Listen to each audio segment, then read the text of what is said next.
Seigneur soit avec vous. Évangile de Jésus-Christ selon saint Marc.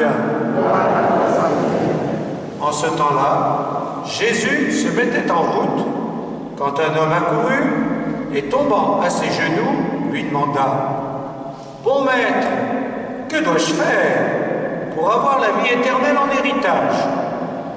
Jésus lui dit « Pourquoi dire que je suis bon ? Personne n'est bon, sinon Dieu seul. Tu connais les commandements ? Ne commets pas de meurtre, ne commets pas d'adultère, ne commets pas de vol, ne porte pas de faux témoignages, ne fais de tort à personne, honore ton père et ta mère. » L'homme répondit « Maître, tout cela, je l'ai observé depuis ma jeunesse. » Jésus posa son regard sur lui et il l'aima. Il lui dit « Une seule chose te manque. Va, vends ce que tu as et donne-le aux pauvres. Alors tu auras un trésor au ciel. Puis viens, suis-moi. » Mais lui, à ces mots, devint sombre et s'en alla tout triste, car il avait de grands biens. Alors Jésus regarda autour de lui et dit à ses disciples, comme il sera difficile à ceux qui possèdent des richesses d'entrer dans le royaume de Dieu. Les disciples étaient stupéfaits de ces paroles. Jésus, reprenant la parole, leur dit, « Mes enfants, comme il est difficile d'entrer dans le royaume de Dieu, il est plus facile à un chameau de passer par le trou d'une aiguille qu'à un riche d'entrer dans le royaume de Dieu. » De plus en plus déconcertés, les disciples se demandaient entre eux, « Mais alors qui peut être sauvé ?» Jésus les regarde et dit, « Pour les hommes c'est impossible, mais pas pour Dieu, car tout est possible à Dieu. » Acclamons la parole de Dieu.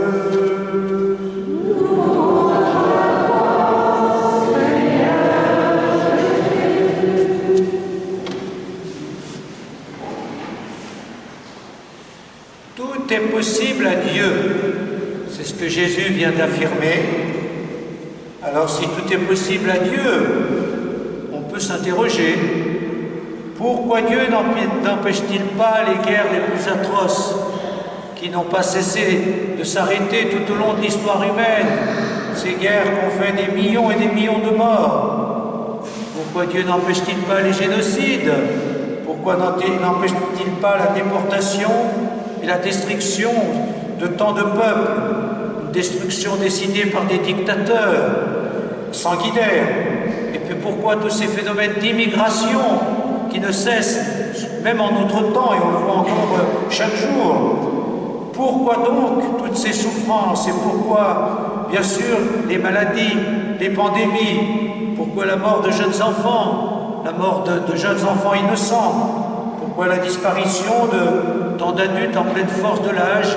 Et cette disparition brise les familles. Oui, pourquoi tant de souffrances? Pourquoi le calvaire de ceux qui souffrent sur des lits d'hôpitaux pendant des mois et des années? Hier soir, par exemple, je suis encore allé à Médipôle, une personne qui depuis 6 mois souffre atrocement et qui me dit « J'aimerais partir, j'en ai assez. » Pourquoi toutes ces souffrances? Est-ce que Dieu qui peut tout, pourquoi Dieu qui peut tout ne fait rien?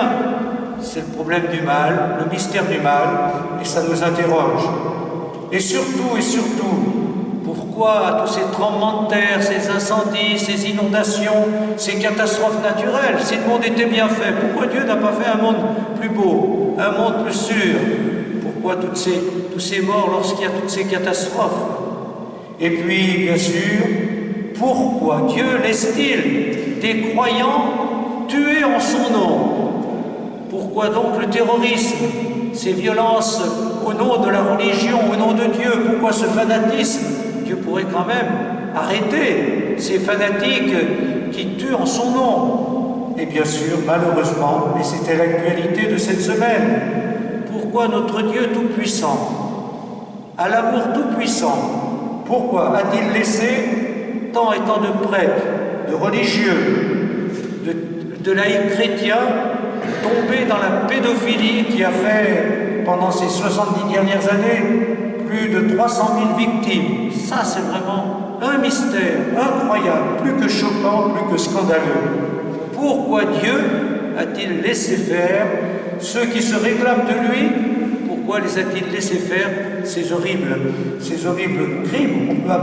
Il faut appeler les mots de leur nom. Pourquoi Dieu a-t-il permis tout cela? Pourquoi son amour a-t-il permis tout cela? Alors c'est le mystère du mal. On reste souvent avec nos pourquoi, mais on peut aussi tenter de trouver des réponses. Et peut-être qu'aujourd'hui, dans l'Évangile, il y a une réponse possible, avec l'exemple de ce jeune homme riche que dans d'autres évangiles, qui est présenté dans d'autres évangiles sous le nom de jeune homme riche. Ben, c'est quelqu'un de bien, ce jeune homme. Il est vraiment bien, puisque lui, il respecte bien la loi. Il ne commet pas de crime, lui. Non, il ne commet pas de meurtre, il ne commet pas d'adultère, il ne fait rien de mal, il ne ment pas, il ne cache pas la vérité, il ne porte pas de faux témoignages. Il est vrai, il respecte la loi, il respecte les commandements, et si tout le monde avait respecté ces commandements, on n'aurait pas eu toutes ces horreurs dont l'actualité nous a parlé. Alors, pourquoi donc ce jeune homme, qui est si bien, refuse de suivre Jésus quand Jésus lui dit « Va, vends tout ce que tu possèdes et donne-le aux pauvres ». Eh bien, ce jeune homme qui est bien, il reste libre, et il est libre de dire oui au Seigneur, il est libre de dire non. Et le problème du mal, c'est bien le problème de la liberté humaine. L'homme reste libre. Dieu ne veut pas contraindre, forcer notre liberté. Et notre liberté doit choisir entre les puissances du bien et les puissances du mal. Car si la création est remplie de merveilles, dans la Genèse, on voit bien que les puissances démoniaques, on les appelle Satan, Lucifer, Belzéboul ou d'un autre nom. Pourquoi les puissances du mal sont-elles à l'œuvre? Eh bien, la Bible nous dit, voilà, c'est le serpent, c'est les puissances du mal qui sont là. Et l'homme est partagé. Donc, il ne faut pas être naïf, il ne faut pas être innocent. Il ne faut pas dire que dans l'homme, il n'y a que du bien. Et même dans des religieux, il n'y a que du bien. Les puissances du mal sont à l'œuvre. Et dans sa liberté, l'homme peut très bien dire oui au bien, comme il peut très bien refuser le bien et se laisser aller au mal. Et au mal terrible. Et quand saint Paul nous dit que l'homme fait le bien, ne fait pas le bien qu'il voudrait faire et fait le mal qu'il ne voudrait pas faire, il décrit ainsi la condition humaine. Saint Paul est très réaliste quand il parle de l'homme. Il est très réaliste et il nous montre que les appels de Dieu et les appels du mal sont dans un combat permanent et que l'homme peut être très bien entraîné par les pulsions du mal dans sa liberté, comme il peut être entraîné par l'Esprit Saint. Et voilà donc comment saint Paul décrit notre condition à tous dans l'Épître aux Galates. Voilà ce que saint Paul nous dit. Alors quand il fait la liste de toutes les perversités humaines, on peut être choqué, et quand on écoute l'actualité, on voit que malheureusement c'est la réalité. Voilà ce que saint Paul nous dit. Je vous le dis, marchez sous la conduite de l'Esprit Saint, et vous ne risquerez pas de satisfaire les convoitises de la chair, car les tendances de la chair s'opposent à l'esprit, et les tendances de l'esprit s'opposent à la chair. En effet, il y a là un affrontement qui vous empêche de faire tout ce que vous voudriez. On sait bien à quelles actions mène la chair: inconduite, impureté, débauche, idolâtrie, sorcellerie, haine, rivalité, jalousie, emportement, intrigue, division, sectarisme, envie, beuverie, orgie et autres choses semblables. Quand on voit cette liste, on dit oh là là, il exagère.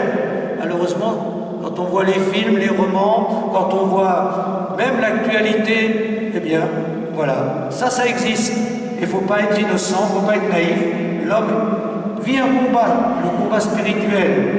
Et dans ce combat, l'Esprit Saint est donné. Et saint Paul nous dit que quand on s'ouvre à l'Esprit Saint, voici les fruits de l'Esprit, après la belle liste ou la noire liste qu'il nous a faite. Il nous dit, ben voilà, les fruits de l'Esprit: amour, joie, paix, patience, bonté, bienveillance, fidélité, douceur et maîtrise de soi. Maîtrise de soi. Donc on ne se laisse pas aller à ses pulsions. Avec l'Esprit, on arrive à maîtriser notre nature pour qu'elle s'ouvre à Dieu et vive dans le bien. Alors, rien n'est impossible à Dieu, sauf de détruire notre liberté, sauf d'empêcher l'homme d'être libre. Dieu ne nous forcera jamais à lui dire oui, parce que s'il nous force, c'est plus un oui. Et donc, on ne peut pas accueillir Dieu dans la liberté. Ben voilà. Donc, Dieu ne veut pas nous forcer. C'est notre liberté qui décide. Et elle peut décider de se livrer aux pires horreurs. Alors, voilà notre condition humaine. Et si Dieu nous laisse ainsi libres, c'est parce qu'il nous aime. Et son amour n'est pas contraire avec les puissances du mal, puisque vous le savez tous, quand des parents laissent leur petit enfant commencer à marcher, ben, il se casse souvent la figure. Mais si on le surprotège, si on l'empêche, ben, il ne marchera jamais. Et c'est pareil pour tout le reste. Si l'homme ne fait pas ses expériences, malheureusement parfois les pires, ben, il ne grandit pas, il ne devient pas adulte, il n'est pas lui-même. Alors voilà, l'amour de Dieu pour nous, c'est un amour tragique. C'est pas un amour naïf, c'est un amour tragique qui nous pousse à combattre contre le mal et qui parfois, ben voilà, l'homme, il est victime du mal, mais Dieu nous pousse à lutter, il nous pousse au combat. Notre liberté est une liberté tragique et c'est une liberté de combat et une liberté responsable. Être responsable, qu'est-ce que ça veut dire? Ça ne veut pas dire être coupable de tous les malheurs du monde, mais être responsable, ça veut dire qu'on peut faire quelque chose, qu'on peut agir pour que ça aille mieux. Et l'Église actuelle doit prendre ses responsabilités pour que ça aille mieux, pour qu'elle revoie beaucoup de choses dans l'Église, notamment l'autorité. On va parler de la synodalité, du marcher ensemble. Ben oui, il n'y a pas de raison que des hommes soient sacralisés au point de penser qu'ils sont au-dessus de tout, parce que parfois ils arrivent à croire, à force d'être au-dessus de tout, qu'ils sont au-dessus des lois, même des lois les plus simples, et bien les plus vraies. Donc il faut revoir beaucoup de choses, et le Seigneur nous responsabilise. Quand on fait la vérité, après il faut prendre nos responsabilités pour que la vérité triomphe et pour que le bien arrive à triompher. Alors voilà l'action de Dieu. L'action de Dieu ne nous empêche pas d'être libres, mais elle peut stimuler notre liberté, la fortifier, l'aiguiller, et puis l'aider à faire ce qui est bien et à réparer le mal qui a été fait.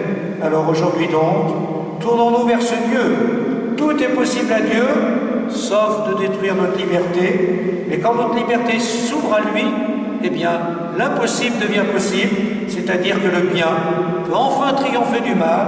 Alors, ouvrons-nous à cet amour de Dieu qui nous responsabilise pour que partout, autour de nous, dans notre vie et partout dans le monde, le mal finisse par être détruit par le bien et pour que l'amour de Dieu triomphe de toutes les formes du mal et bâtisse enfin son royaume sur notre terre.